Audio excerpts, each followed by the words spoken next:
ಮೈತ್ರಿ ಅಭ್ಯರ್ಥಿ ಆದ ನಂತರ ಮೊದಲ ಬಾರಿಗೆ ರಾಮನಗರಕ್ಕೆ ಬಂದಿದ್ದೀರಿ. ಹೇಗಿರುತ್ತೆ ಸಂಘಟನೆ ಜೊತೆಗೆ ಎರಡೂ ಪಕ್ಷದವ್ರನ್ನ ತೂಗಿಸ್ಕೊಂಡು ಕರ್ಕೊಂಡು ಹೋಗೋದು? ಸರ್, ಇದು ಕಾಕತಾಳೀಯ ನಿಮ್ಮ ಕ್ಷೇತ್ರದ ಆಸ್ಪತ್ರೆ ಉದ್ಘಾಟನೆ ಮಾಡೋ ಮೂಲಕ ಪಾದಾರ್ಪಣೆ ಮಾಡಿದ್ದೀರಿ ರಾಮನಗರಕ್ಕೆ. ಇಲ್ಲ ಆ್ಯಕ್ಚುಲಿ ಇವತ್ತು ನಾನು ಇಲ್ಲಿ ಬಂದಿದ್ದು ಮೂಲ ಉದ್ದೇಶ ಅಂದರೆ ಕಾಂಗ್ರೋ ಆಸ್ಪತ್ರೆ ಉದ್ಘಾಟನೆಗೆ. ಸೊ ಅದೇ ಕಾಕತಾಳೀಯವಾಗಿ ಇವತ್ತು BJP ಕಾರ್ಯಕರ್ತರ ಸಭೆ ಕೂಡ ಆಗ್ತಾ ಇದೆ. ಈಗ ಅಲ್ಲಿಗೂ ಕೂಡ ಹೋಗ್ತಾ ಇದ್ದೇನೆ. ಯಾಕೆಂದರೆ ಇದು ಆ್ಯಕ್ಚುಲಿ ಫಸ್ಟ್ ನಾವು ಬಂದಿದ್ದು ಈ ಆಸ್ಪತ್ರೆ ಉದ್ಘಾಟನೆಗೆ. ಯಾಕೆಂದರೆ ಇವತ್ತು ಈಗಾಗಲೇ ಹೇಳಿದ್ದೇನೆ, ಕಾಂಗ್ರೋ ಆಸ್ಪತ್ರೆ ತಾಯಿ ಮತ್ತು ಮಕ್ಕಳ ಒಂದು ಸುಸಜ್ಜಿತವಾದಂತಹ ಆಸ್ಪತ್ರೆಯನ್ನು ಮಾಡಿದ್ದಾರೆ. ಸೊ ಇಲ್ಲಿ ಸುಮಾರು ಜನ ವೈದ್ಯರುಗಳೆಲ್ಲ ಸೇರಿ ಮಾಡಿದ್ದಾರೆ. ಅದರಲ್ಲಿ ಸುಮಾರು ಜನ ವೈದ್ಯರುಗಳು ನಮ್ಮ ವಿದ್ಯಾರ್ಥಿಗಳಾಗಿದ್ದರು. ಸೊ ಆ ವಿಶ್ವಾಸದಲ್ಲಿ, ಆ ಸಂಬಂಧದಲ್ಲಿ ನಾನು ಇವತ್ತು ರಾಮನಗರಕ್ಕೆ ಬಂದಿದ್ದೇನೆ. ಸೊ ಹೀಗಾಗಿ ಎಲ್ಲರನ್ನೂ ಕೂಡ ಇದೇ ಸಂದರ್ಭದಲ್ಲಿ ನಮ್ಮ ಎಲ್ಲ ಕಾರ್ಯಕರ್ತರನ್ನು, ನಮ್ಮ BJP ಕಾರ್ಯಕರ್ತರನ್ನು, JDS ಕಾರ್ಯಕರ್ತರನ್ನು, ಸಾರ್ವಜನಿಕರನ್ನು ಭೇಟಿ ಮಾಡತಕ್ಕಂಥ ಅವಕಾಶ ಕೂಡ ಇವತ್ತು ಬಂದೋದು. ಅಧಿಕೃತವಾಗಿ ಪ್ರಚಾರಕ್ಕೆ ಯಾವಾಗಿಂದ ಆರಂಭ ಮಾಡ್ತೀರಾ? ಏನು ಸರಿ ಯಾವ ಥರ ಪ್ಲಾನ್ ಮಾಡ್ಕೊಂಡು?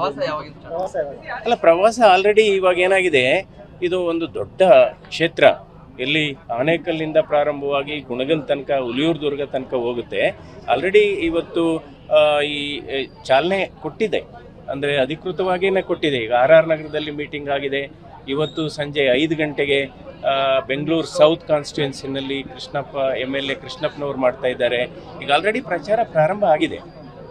ಸ್ಥಳೀಯವಾಗಿ ಸರ್, ಎರಡೂ ಪಕ್ಷದವ್ರನ್ನ ಒಗ್ಗೂಡಿಸುವಂತ ಕೆಲಸ ದೊಡ್ಡ ಸವಾಲಾಗಿರುತ್ತೆ. ಅದನ್ನು ಯಾವ ರೀತಿ ನಿಭಾಯಿಸುವಂಥದ್ದು? ಇಲ್ಲ, ಸವಾಲೇ ಇಲ್ಲ ಅನ್ಕೊಂತೀನಿ. ಯಾಕೆಂದರೆ ಅವರ ಹೃದಯಗಳು, JDS ಕಾರ್ಯಕರ್ತರ ಹೃದಯಗಳು, BJP ಕಾರ್ಯಕರ್ತರ ಹೃದಯಗಳು ಈಗೆಲ್ಲ ಒಟ್ಟಾಗಿನೇ ಇದೆ. ಎಲ್ಲ ಅದರಲ್ಲಿ ಯಾವುದೇ ಒಂದು ಭಿನ್ನಾಭಿಪ್ರಾಯ ಇಲ್ಲ. ಸೊ ಬಹಳ ಖುಷಿಯಾಗಿ ಕೆಲಸ ಮಾಡ್ತಾ ಇದ್ದಾರೆ. ಯಾವುದೇ ಭಿನ್ನಾಭಿಪ್ರಾಯ ಇಲ್ಲ. ಭಿನ್ನಾಭಿಪ್ರಾಯ ಝೀರೋ ಅಂತ ಹೇಳ್ಬೋದು. ಕಾರ್ಯಕರ್ತರಲ್ಲಿ ಭಿನ್ನಾಭಿಪ್ರಾಯ ಇಲ್ಲದೆ ಹೋದ್ರೆ ಸರ್, ಈಗ ನಿಮ್ಮ ವಿರೋಧ ಪಕ್ಷದವರು ಕೂಡ ಒಂದು ಆರೋಪ ಮಾಡ್ತಿದ್ದಾರೆ ಕುಟುಂಬ ರಾಜಕಾರಣದ ಬಗ್ಗೆ. ತಂದೆ ಆಯಿತು, ಮಗ ಆಯಿತು, ಈಗ ಅಳಿಯನನ್ನು ತಂದು ನಿಲ್ಲಿಸಿದ್ದಾರೆ ರಾಮನಗರಕ್ಕೆ ಅನ್ನುವಂಥ ಮಾತುಗಳನ್ನು ಹೇಳ್ತಾರೆ ಸರ್ DK ಸುರೇಶ್.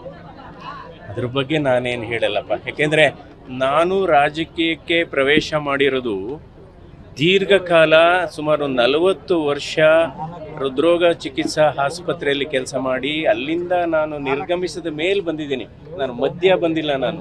ಯಾಕೆಂದರೆ ಪಕ್ಷಾತೀತವಾಗಿ ಹಲವಾರು ನನ್ನ ಸ್ನೇಹಿತರುಗಳು, ಕೇವಲ ನಮ್ಮ ರಾಜ್ಯದಲ್ಲಲ್ಲ, ಬೇರೆ ಬೇರೆ ರಾಜ್ಯದಲ್ಲಿ ಇರತಕ್ಕಂಥ ನಮ್ಮ ಸ್ನೇಹಿತರು, ಕೆಲವರು ತಜ್ಞರು ಮತ್ತು ಕೆಲವು ಹಿತೈಷಿಗಳು, ಕೆಲವು ಪರಿಣಿತರು, ನಿಮ್ಮ ಸೇವೆ, ನೀವು ಯಾವ ರೀತಿ ಕ್ರಾಂತಿಕಾರಿ ಬದಲಾವಣೆ ತಂದಿದ್ದೀರಿ ಈ ಹೃದ್ರೋಗ ಚಿಕಿತ್ಸಾ ಕ್ಷೇತ್ರದಲ್ಲಿ, ಇದು ರಾಷ್ಟ್ರ ಮಟ್ಟಕ್ಕೆ ಯಾಕೆ ನೀವು ಮಾಡಬಾರ್ದು? ಅದಕ್ಕೆ ಒಂದು ದೊಡ್ಡ ವೇದಿಕೆ ಬೇಕಾಗುತ್ತೆ, ಒಂದು ಭೂಮಿಕೆ ಬೇಕಾಗುತ್ತೆ.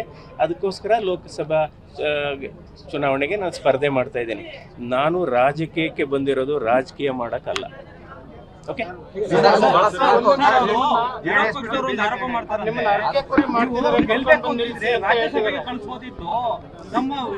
No reaction.